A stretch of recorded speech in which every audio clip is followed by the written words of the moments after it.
All right, so how is AI going to affect marketers? I have 3 experts here who all have specialties and have actually been using AI for quite a bit. Let's go ahead and kick off with Jeff, because you're the loudest. Oh, wow. Well, in that case, I mean, I think the reality is it's going to kind of raise the curve, because the people that are really bad marketers are going to have an easier time using OpenAI to do marketing. And that also will help lazy marketers, because we also know a lot of lazy marketers. But I think what's really going to happen, though, is the people that actually understand marketing and skills are going to be able to 10x their ability. And it's at the end of the day, the problem is that it's going to take someone who's a skilled copywriter and a skilled marketer to verify and make sure that the AI content is actually good. A bad marketer isn't going to know a good strategy from a bad strategy. That's true. Well, a bad marketer usually doesn't have a strategy at all. They're just doing stuff. This is true. And the thing is, with AI, anybody can just do stuff. So who cares about that? So I always tell people, I'm like, even if there are 10 times better marketers, the existing marketers who are kind of crummy, let's say, still have to deal with the client. So there's still the personal relationship side of marketing and convincing the client to do literally anything, which is never going to go away. And then there's also the side where, you could just do a lot more than you could before. And so I think everybody's going to 10x, but you also have to think that a good marketer today is 10x better than a bad marketer. So that 10x marketer is now going to be 100 times better than your old bad marketer. And those gurus are going to be taken off. So I think something that's really interesting too, the focus in marketing at the moment in our conversations is all about content production. But I think there's an amazing opportunity in other areas of our marketing businesses to bring AI in with the administration, with your CRMs, with customer service, and even chat services on the website. We can actually get a lot more efficient in our businesses, and with our links with our clients, help them also become a lot more efficient in their businesses in other areas other than just content. Oh yeah. Well, just like your finance speech that you just gave at the Certified Partner Training Day, a lot of us don't want to do that either. And so, exactly. and the roles, everybody thinks that AI is going to replace marketers, but at the end of the day, there's like 6 other positions in other industries that are probably going to get replaced sooner. And so marketers are not necessarily the ones that are most at risk. Yeah, you're going to see a rise of the importance of more integrators and operators, people that understand how to use the technology and tools, because actually, and this is the best, I know you're going to speak on this next, but what AI does is actually gives people like us more work, because now, we could only produce so much content at a time. Now with OpenAI, like I've written 3 books using OpenAI in the past week. 3. All right. They were over 20 pages each. They're little ebooks that I wrote for my businesses. One's on virtual assistants, and one's on like how to leverage OpenAI. One's a white paper.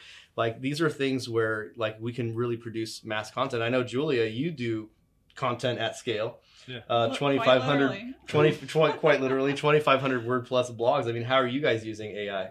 Well, just what you said, it's content at scale, but so we're doing over 500,000 words on average per month, and you can get a 2,500 word blog written inside of 5 minutes. And what I'm seeing is, I used to train writers the last 10 years. That's what I did. I ran a content agency. We did over 40,000 projects, interviewed probably 20,000 writers in those 10 years. And the tough part was training that writer. It was, here's how to write the content. Here's the subheader. Here's all of the structure. So sometimes it was a really great writer, but they had no idea how to structure it. So AI just completely flattened that barrier to entry. Not to mention, in 5 minutes, the structure's there. And the reliability part. I mean, it's really hard. In my case, I see marketers and I see social media people and copywriters. I see them as like artists. Like a lot of them, they get a bunch of jobs and they're good to go. And then, they're juggling multiple clients and things like that. Right? Yeah. Like most copywriters and marketers are serving multiple people. They're not dedicated to you.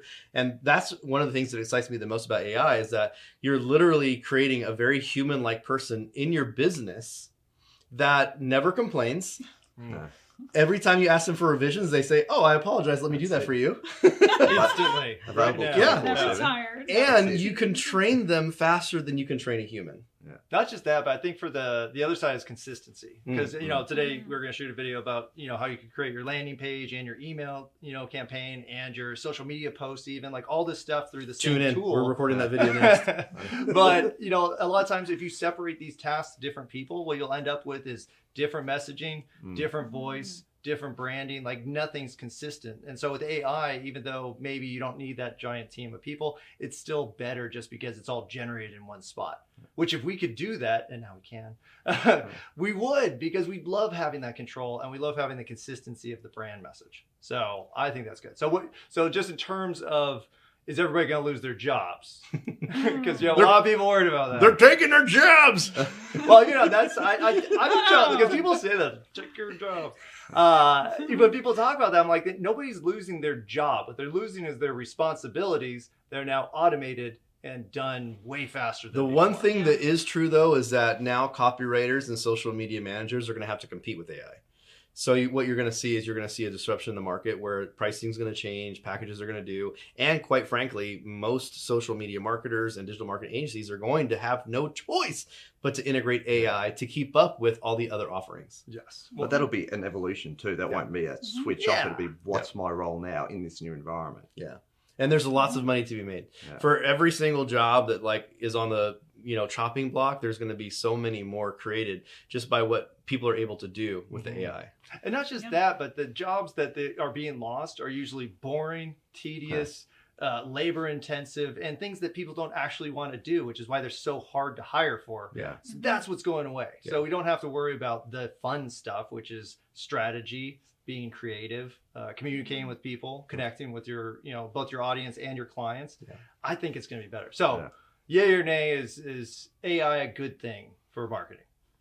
I think overall for marketing, it's going to be a huge benefit. And I think that what you said earlier is spot on, is that we now need to be focused on more creative and being the idea person. And I also think that an age-old saying that we used to use as sarcasm is now coming true, which is, if ideas were worth anything, we'd all be rich. And I think for the first time in humanity, we're actually at the point where this is actually coming true. Yes. Wow. It's the only thing we have left. And it's the best part. So I think that question, is it good for marketing or not? Yes or no? I don't think it matters. We don't have a choice. It's here. So we have to have the perception that, yes, it's good. But we have to have that perception that, yes, it's going to be good. Now, how do I fit into it? Yes. If we've got this perception, no, it's not going to be good, we've probably got the wrong mindset to develop our career into the coming age. Well, I think it's, the fact anything being stable these days means that, one, it's being manipulated into staying stable, which is not, innovation. It's not advancement. Yeah. Or two, actually, I don't know if there's two. That's pretty I think that pretty much wraps it up. No, it's a good thing. When it started coming around, I was just like, oh my gosh, this is exactly what we wanted when we got the internet in the first place. Yeah. We thought we'd go online, we'd find everything we want, we'd get the answers to every question. Yeah. And then we got like stuck into an IKEA store with, no shopping list, just be like, go find something, or something worse, like a library. Yeah. Figure it out. There's stuff on here. Go get it. So no, AI is changing all that to where we're going to find everything we want. The things we want to do are going to be done faster, maybe instantly, which is what's happening in a lot of our roles. And you'll just be happier. People will be more interactive. And what's funny too is I haven't, even written an article about this, but I think that the internet use will actually go down because of it. Because you'll be finding things 10 times faster than you did before. So we'll actually be talking to each other more. It's all good. My home tab on my cell phone is now chat.openai.com. Because I go in there and I ask it for so many things, and I don't have to deal with the BS of Google. Like it's so much better, and it does such a broader depth of research, and because it has a broader depth of understanding than Google, it will actually give me the results that I'm really looking for. You want. Exactly. Yes. And that's where that's another whole side of it. Okay. This isn't an option. Well, I always say comparing a human writer to an AI writer, but the AI writer could write a custom article for every single person that reads the article possibly. That's what's coming soon. A human writer, even the best human writer, can only write for one person essentially, either themselves or their target market. But no, so you cannot keep up because you can't write 1,000 articles for 1,000 viewers. AI can't. And I used to be anti-AI. You were just a little bit. Because I was a snobby writer. Snobby. For 10 years, I've been cultivating me and her go back. Yes. I remember before you sold Express Can't Writers. be snobby anymore. I remember she had a huge team. How many copywriters did you have? 100. Over 100 copywriters. Writers, She had over 100 copywriters. Human. Yeah, humans. So now you have to deal with the headaches of people and all that stuff, and people. It was terrible. And if they don't produce, then you're the one liable, right? Yes. So from that perspective, I think that's a huge factor, that reliability and accountability factor is like, for me, the most exciting. So once I got over that snobby perspective, like, oh, okay, well, I'm better than this. No, you're actually not. Like, the robot's going to beat you every time, Julia.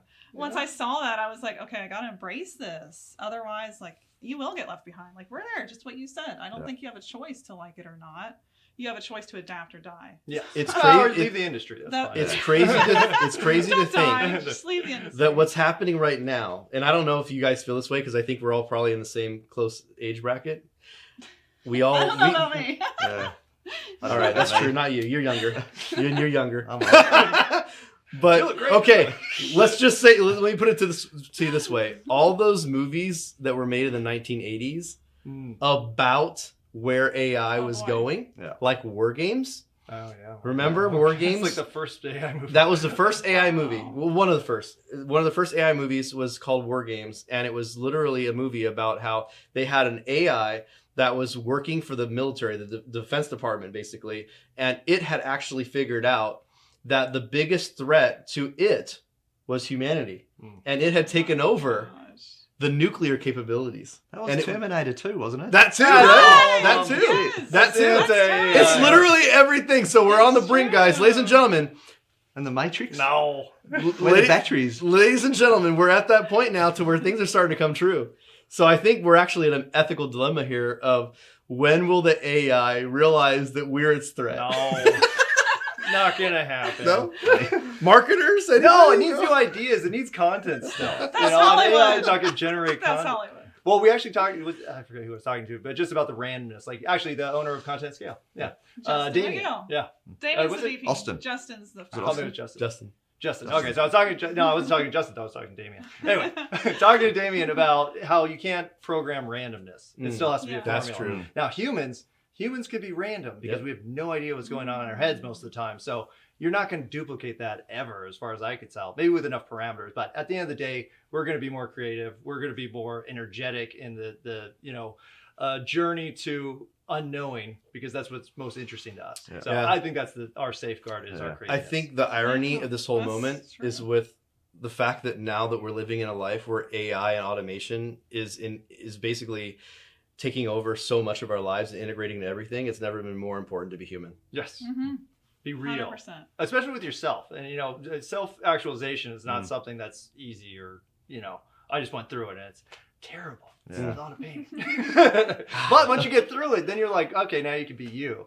But a lot of people need to start doing that. So if you're going to do something, figure out yourself. And then everything else will flow from there. That can be the next app. Easy. And figure out yourself. That was the mic drop moment of this thing. So It was. All right. Well, I think that's some good roundtable. We'll keep on doing these. This is a new kind of format. So tell us if you like it in the comments, and like and share as much as possible. Thanks a lot.